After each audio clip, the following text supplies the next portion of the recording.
The first thing my sister said after 4 years wasn't, "How have you been?" It wasn't, "I'm sorry." It wasn't even my name. She looked around my dining room, smiled the same way she used to when she knew she had already won, and laughed. "Still single? That's sad." Everyone laughed politely. I didn't. I was too busy noticing something else. She was wearing my grandmother's sapphire necklace. The necklace that had supposedly disappeared the week of my divorce. For just a second, my heart forgot how to beat. Not because I wanted it back, because nobody knew it existed except 4 people. My grandmother, my late father, me, and the person who stole it. I watched her lift her wine glass with the confidence of someone who believed history could never catch up with her. She had stolen my husband 4 years earlier. She had helped destroy my marriage.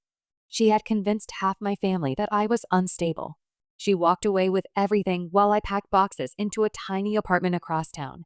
And now, she had come back smiling, as if none of it mattered, as if my life had been nothing more than an embarrassing chapter she preferred to skip. Across the table, my mother was busy serving roasted chicken. My uncle kept talking about football. My niece played with the dinner rolls.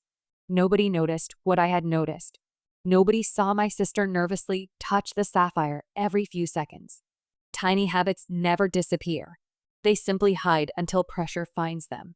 I stayed quiet. Silence is an unusual thing.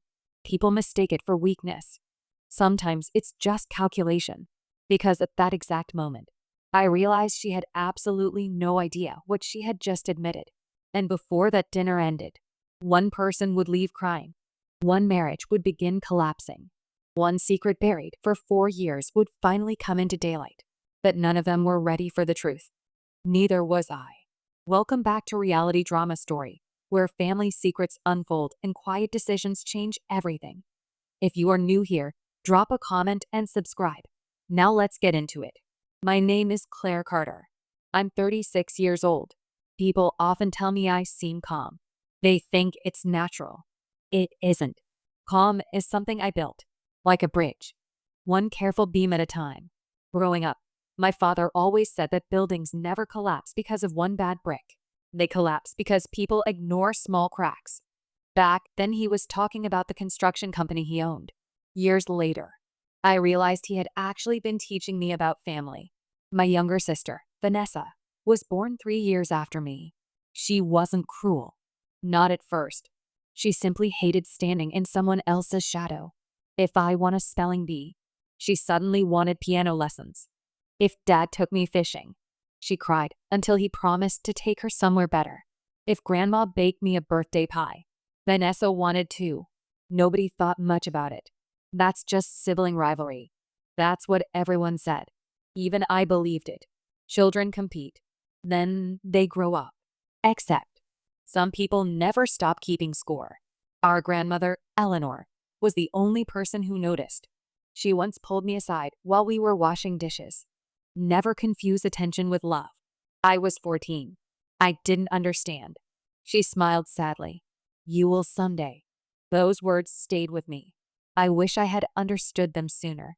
By the time we reached our 20s, Dad's construction business had become one of the most respected local companies in the county. Nothing flashy. Just honest work. Custom homes. Historic renovations. Commercial remodeling. Dad always believed reputation was worth more than profit. Money comes back, he'd say. Trust rarely does. I believed him. Vanessa smiled whenever he said things like that.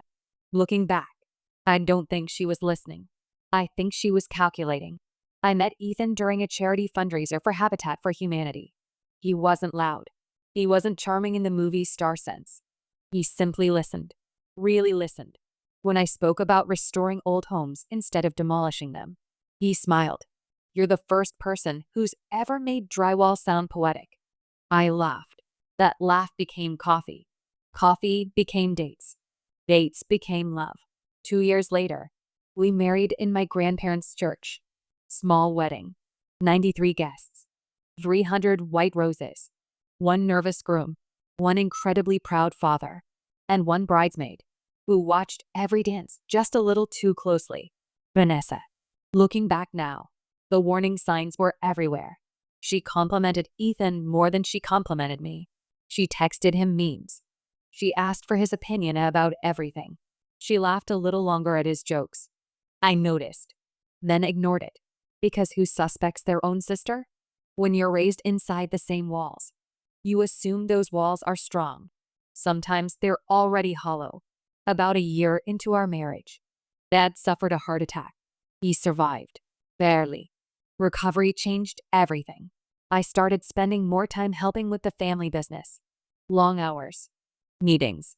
Insurance paperwork. Contract negotiations. Ethan understood. Or at least, I believed he did. Vanessa suddenly volunteered to help. She offered to cook for Ethan when I worked late. She picked him up from the airport once when I couldn't. She even insisted on organizing family holidays. Everyone praised her. She's really matured. Funny how easily appearances become facts. One Saturday afternoon, I came home early. The house was quiet. Too quiet. I heard laughter from the kitchen. Not unusual. Until I walked inside. Vanessa stood beside Ethan. They jumped apart so quickly it almost looked rehearsed. There was nothing obvious. No kiss. No embrace. Just two guilty faces pretending nothing had happened. Oh, Vanessa smiled. You're home early. I guess I am. Silence. Ethan reached for a coffee mug that didn't need moving. Vanessa suddenly remembered somewhere else she had to be. I convinced myself I was imagining things. Love makes people generous. Sometimes. Too generous. Months passed. Then the anonymous messages started. Your husband deserves someone who understands him. He's happier than you think. Open your eyes. No names. No numbers. Just words. I deleted them. I told myself bitter people exist everywhere.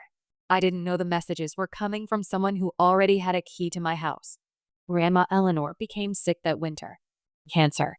Aggressive. She never complained. Not once. Instead, she spent afternoons teaching me how to organize old family records. Birth certificates. Property deeds. Letters. Insurance files. She believed paperwork told stories people tried to erase.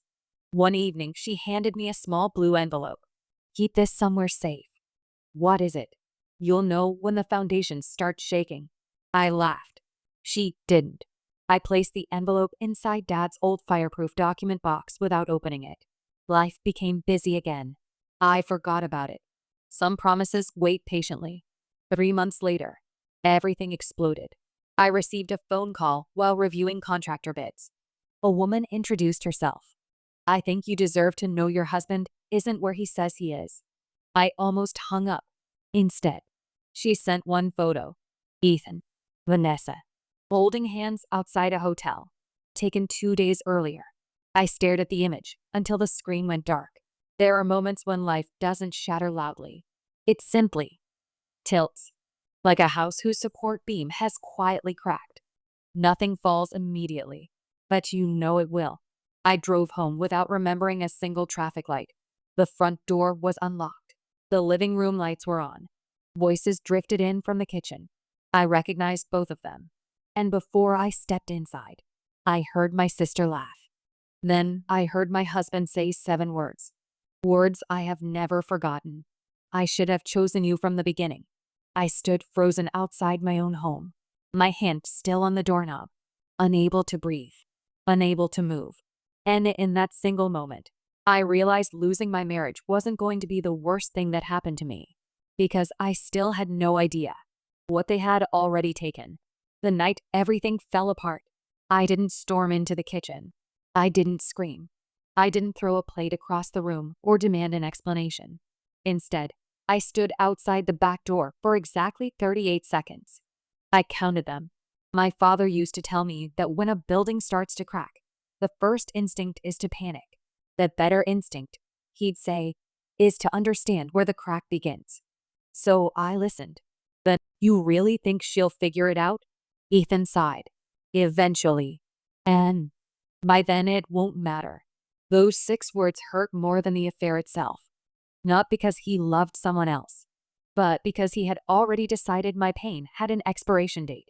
I quietly stepped away from the door, got back into my car, and drove to the office. I didn't cry until I parked. Not loud sobs. Just silent tears that blurred the dashboard. When the tears stopped, I wiped my face, looked into the rearview mirror, and made myself one promise. I would never beg anyone to stay. The divorce. The next morning, Ethan acted as if nothing had happened. He kissed my forehead before work. Long day today? I smiled. Probably. That was the last lie I ever told him. By noon, I had hired an attorney. By 3 o'clock, divorce papers were being drafted. At 6 that evening, I placed the envelope on the dining table. He looked confused, then pale. Claire, you don't have to explain. It's not what you think. I heard enough. Vanessa arrived 20 minutes later. She claimed she just happened to stop by. What remarkable timing. She looked at the papers and then at me. You don't have to ruin everyone's life over a misunderstanding. I almost laughed. A misunderstanding? There is nothing confusing about hearing your husband say, he should have chosen your sister. Still, I remained calm. The quieter I became, the louder their excuses sounded. The family picked sides. Within 48 hours, everyone had an opinion. Some relatives called me stubborn. Others said I should forgive. A few even suggested I had worked too much and pushed Ethan away. Funny how betrayal often comes with free advice. My mother cried every day. I just want my daughters together again. Together? One daughter had destroyed my marriage. The other was expected to smile for family photos. That math never made sense to me. Uncle Robert avoided choosing sides entirely. I don't know what happened. Yes, he did. He simply preferred comfort over truth. Only Grandma Eleanor looked directly into my eyes. You know what happened. I do. And that's enough. Sometimes one person believing you is enough to keep standing. Vanessa's victory. 3 months after the divorce became final, Vanessa and Ethan announced they were together. Not privately. Publicly. Social media. Family barbecue. Matching vacation photos. Smiling captions. They acted as though they had simply found each other. As though I had never existed. People congratulated them. Some even called it fate. Fate? No. Choices. Hundreds of small choices. Every text message. Every secret lunch. Every lie. Every excuse. None of that was fate. Grandma's final gift. 6 months later, Grandma Eleanor passed away. The funeral was quiet. Rain fell almost the entire afternoon. I remember because the cemetery smelled like fresh earth and wet pine. After everyone left, her attorney asked me to stay behind. There was something your grandmother wanted only you to receive. He handed me a sealed blue envelope, the same one she had given me months earlier. I had almost forgotten about it. Inside was a handwritten letter. The paper was soft with age. Her handwriting trembled slightly. Claire, if you're reading this, then life has probably shown you which people build homes and which people only move into them after someone else has done the work. I smiled through tears. She knew. Maybe not every detail, but enough. Then I reached the last paragraph. There is another document inside your father's fireproof box. Open it only when someone mistakes your silence for surrender. I stopped breathing. The fireproof box. I hadn't opened it in years. The hidden document. That night, I drove to my father's office. The old fireproof safe sat exactly where it always had. Second shelf. Behind the accounting files. Inside were family papers, insurance records, old tax returns, and beneath them, a cream-colored envelope stamped by an attorney, dated April 12, 2018. I unfolded the document carefully. The title read, Confidential Partnership Amendment. My eyes scanned every line. Then I reached Clause 11. I read it 3 times. Then a fourth. My father had quietly restructured ownership of the family construction company years before his illness. According to the amendment, I owned 40%. Dad retained 51%. The remaining 9% belonged to senior employees through a profit-sharing trust. Vanessa owned nothing. Not one share. Not one vote. But there was something even more surprising. A handwritten note from Dad was attached. If Claire is ever divorced because of fraud, infidelity, or financial deception committed by her spouse, all operational authority transfers immediately to her until reviewed by the board. I stared at those words. Dad had anticipated more than I ever imagined.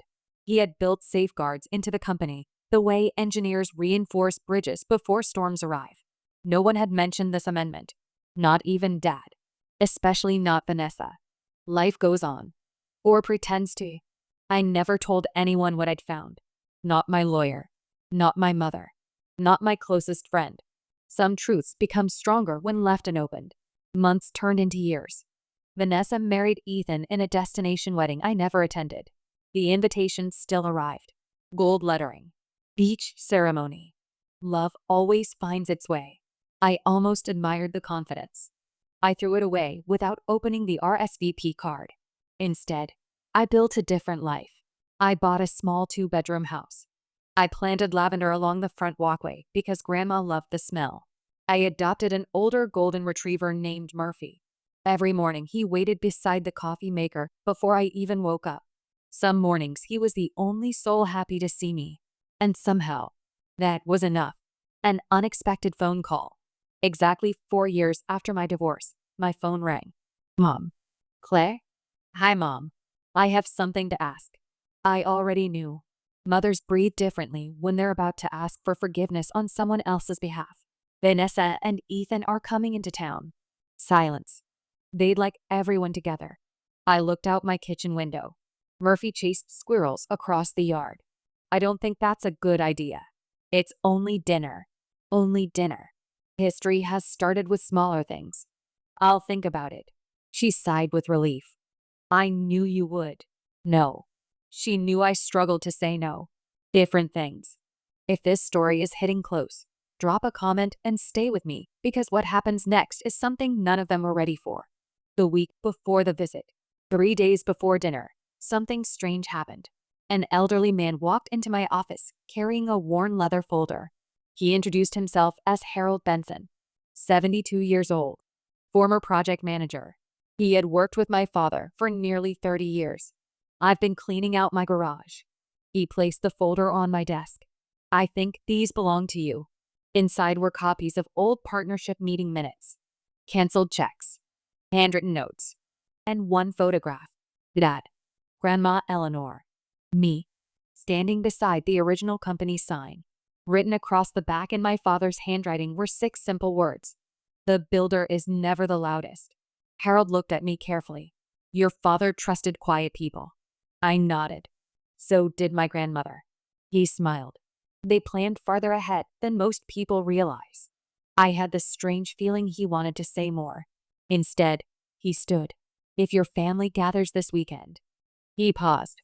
Listen more than you speak. Then he left. I watched him disappear into the parking lot. For reasons I couldn't explain. I slipped the partnership amendment into my briefcase before going home. Just in case. The family dinner begins. Saturday arrived. Exactly 6:03 p.m. I parked outside my mother's house. The same porch. The same white rocking chair. The same wind chimes Dad had hung 15 years earlier. Some things survive storms. Others only look untouched. I walked to the front door. Before I could knock, I heard Vanessa laughing inside. Then Ethan. Then my mother's voice. I placed my hand on the doorknob, took one slow breath, and walked in. Vanessa turned toward me with the brightest smile I'd seen in years. Then she looked me up and down. She tilted her head, grinned, and said loudly enough for everyone to hear, "Still single? LOL." The room erupted in awkward laughter. I smiled politely, but my eyes had already noticed something that made my stomach tighten. Around her neck hung Grandma Eleanor's sapphire necklace, the necklace that had disappeared the same week my marriage ended. I said nothing. Not yet. Because at that exact moment, I realized this family dinner wasn't a reunion. It was evidence. The necklace. I didn't answer her question. I simply smiled. Good to see you too, Vanessa. That disappointed her. She wanted a reaction. People like Vanessa always did. She had spent most of her life believing that winning meant making someone else lose. When you refuse to play the game, the rules begin to collapse. She laughed again and adjusted the sapphire necklace around her neck. You've been quiet. I've been busy. Doing what? Building. She blinked. She expected bitterness. Instead, I gave her a single word. It was enough. Mom hurried everyone toward the dining room. Come on. Dinner's getting cold. The table looked exactly the way it had when Dad was alive. White tablecloth, silver candle holders, blue ceramic plates Grandma had collected over 40 years. For one impossible second, it almost felt like home again. Then Ethan pulled out Vanessa's chair. Reality returned, counting everything. Dad always counted details. He believed numbers never lied. So I counted. During dinner, Vanessa mentioned Ethan's name 11 times. She mentioned mine only once. Mom apologized to me 3 times for how awkward this must feel. Uncle Robert changed the subject 7 times whenever conversation drifted toward the past. No one asked me how I had been. Not really. They asked polite questions. They never waited for the answers. Halfway through dinner, Vanessa smiled across the table. So, are you seeing anyone? No. She laughed softly. I guess it's hard to trust after everything. Her words sounded sympathetic. Her eyes didn't. I've learned to trust actions. Silence. She reached for her wine. So philosophical. No. I folded my napkin carefully. Just older. A tiny crack. Murphy, my golden retriever, had stayed home. For the first time in years, I wished he were lying under the table beside me. Dogs don't pretend. People do. As dessert was served, my cousin Emily walked in late from work. She hugged everyone. Then she stopped. Vanessa. What? Isn't that Grandma's necklace? The room became still. Vanessa touched it instinctively. Oh. Mom gave it to me. Every pair of eyes turned toward my mother. She frowned. I didn't. A heartbeat. 2. 3. Vanessa laughed. I mean, after Grandma passed, I thought nobody wanted it. Nobody spoke. She had corrected herself too quickly. People lying rarely prepare for simple questions. The surprise visitor. The doorbell rang. Mom stood. I wonder who that is. She opened the front door. Standing outside was Harold Benson, the retired project manager who had visited my office days earlier. He held a plain brown envelope. I'm sorry to interrupt. Mom smiled politely. Harold, it's been years. It has. His eyes found mine for just a second. Then he looked back at everyone. I was asked to deliver something personally. Vanessa looked confused. What is this? Harold answered calmly. Something your father wanted delivered if the family was ever together again. That wasn't entirely true, but it wasn't entirely false either. The folder. Mom invited him inside. Harold placed the envelope on the dining table. No one reached for it, except Vanessa. I'll open it. Harold gently placed his hand over the folder. I was instructed to give this only to Claire. The room fell silent. Vanessa slowly pulled her hand back. I accepted the envelope. Inside were copies of meeting minutes I'd already seen, property records, partnership amendments, Dad's handwritten notes. Nothing new, but no one else knew that. I closed the folder again. Vanessa smiled nervously. Business paperwork? Yes. Boring. It depends who's reading it. Flashback. I suddenly remembered being 12 years old. Dad had taken both of us to a construction site. He pointed toward the concrete foundation. You can decorate a house all you want. Then he tapped the ground. But this decides how long it stands. Vanessa rolled her eyes. I like the paint colors better. Dad laughed. I know. Back then it was funny. Years later, it wasn't. The business conversation. Uncle Robert cleared his throat. Speaking of the company, Vanessa leaned forward. Ethan and I have actually been talking. My stomach stayed perfectly calm. We think it's finally time for the next generation to modernize everything. Mom smiled. What do you mean? Ethan answered. We'd like to expand. Into what? Commercial development. He spoke confidently. Slides. Loans. Investors. Regional offices. He had obviously practiced. Then came the sentence neither of them realized would change the evening. We've already been discussing ownership. Ownership. Interesting word, especially when used by someone who didn't actually understand it. The proposal. Vanessa looked directly at me. I know you've never really wanted to run Dad's company. I almost smiled. She truly believed that. So, She continued.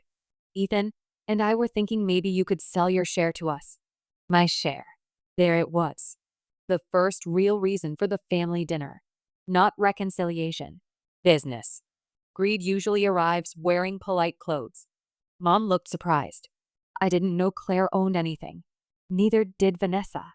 Neither did Ethan. Harold quietly looked down at his coffee. He already knew what was coming. Vanessa kept talking. We've done some math. She slid a printed document across the table. Our offer is $400,000. I looked at the number. Exactly $400,000. Very generous. If I had owned what they thought I owned. Very insulting. Considering reality. The calm before the storm. I placed the paper back on the table. No. Vanessa laughed. You didn't even think about it. I did. For how long? About 4 seconds. Her smile disappeared. Ethan stepped in. We're trying to do what's best for the family. The family? Yes. I nodded slowly. Interesting choice of words. The first reveal. I finally opened the brown folder. Removed one document. Placed it in the center of the table. This is Dad's partnership amendment. Vanessa frowned. I've never seen that. I know. She looked at Ethan. Then back at me. What is it? A document signed on April 12, 2018. Uncle Robert adjusted his glasses. Mom leaned closer. Harold remained completely silent. I continued. It transferred 40% ownership of the company to me. The room froze. Vanessa blinked twice. What? I own 40%. She laughed. No, you don't. I do. Dad would have told me. He didn't. Why? I looked directly into her eyes. Because he didn't trust everyone equally. Silence settled over the room like fresh snow. Anger. Vanessa stood so quickly her chair nearly tipped over. That's impossible. It isn't. You forged this. No. You manipulated Dad. No. You always thought you were better than me. Still. No. Every accusation became louder. My answers stayed exactly one word. Calm has an unusual effect on angry people. It forces them to keep supplying all the noise. Manipulation. Her voice softened. Claire. She reached toward me. We're sisters. I didn't move. We've both made mistakes. I waited. We can figure this out. Interesting. 5 minutes earlier, she wanted my shares. Now she wanted my forgiveness. The order mattered. Fake tears. Then came the tears.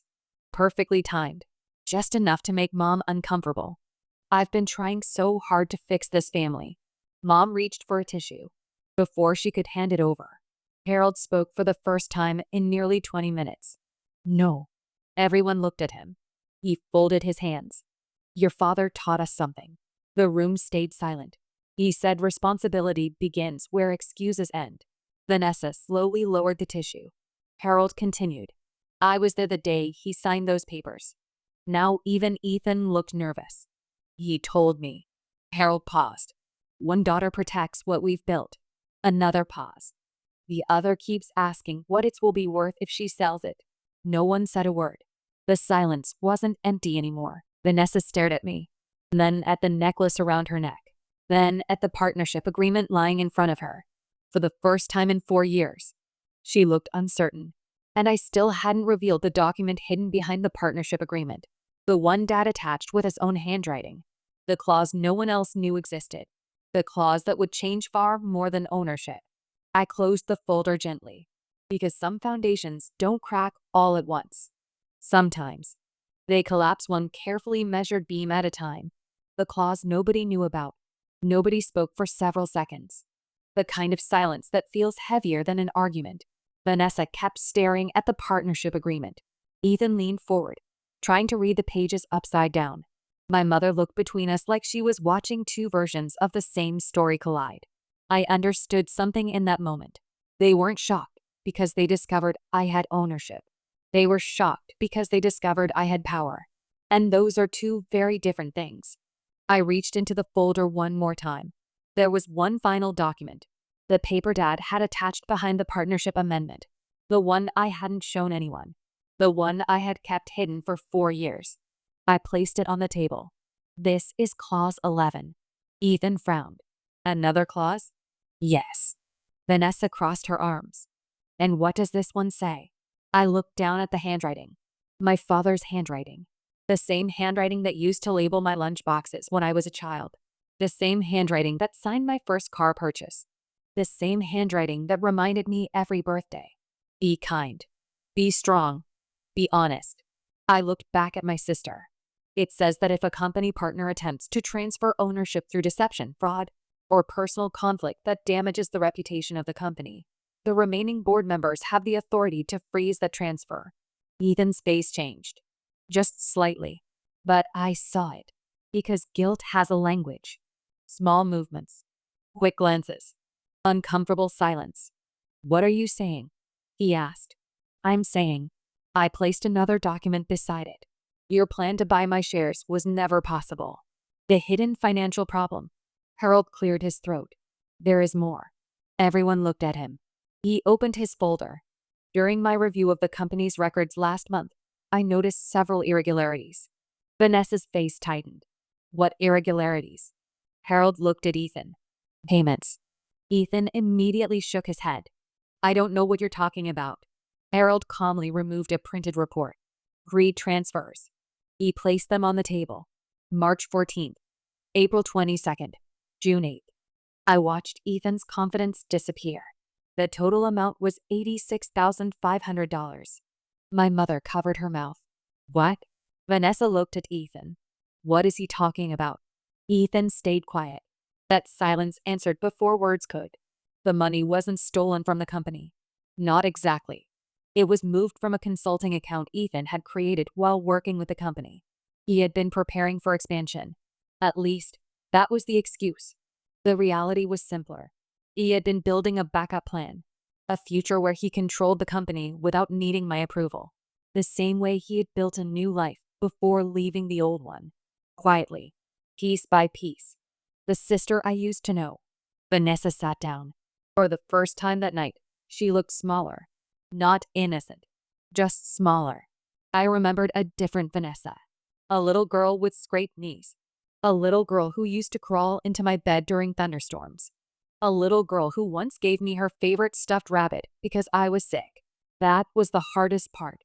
Betrayal hurts most when it comes from someone who once knew how to love you. The final confrontation. Vanessa finally spoke. You think you're better than me. I looked at her. No. Then why are you doing this? I'm not doing anything. She laughed bitterly. You exposed everything. No. I shook my head. You exposed yourselves. That sentence landed differently. Because it was true. I hadn't planned a dramatic revenge. I hadn't created a trap. I simply stopped protecting people from the consequences of their own decisions. For 3 attempts, Vanessa changed tactics. First came anger. You ruined my life. Her voice echoed through the dining room. You always had everything. I stayed silent. Then came manipulation. She lowered her voice. Claire, think about Mom. Think about this family. The same family she ignored when she destroyed mine. Then came the tears. Real or fake? I still don't know. Maybe even she didn't know anymore. I'm sorry. 4 years. One word.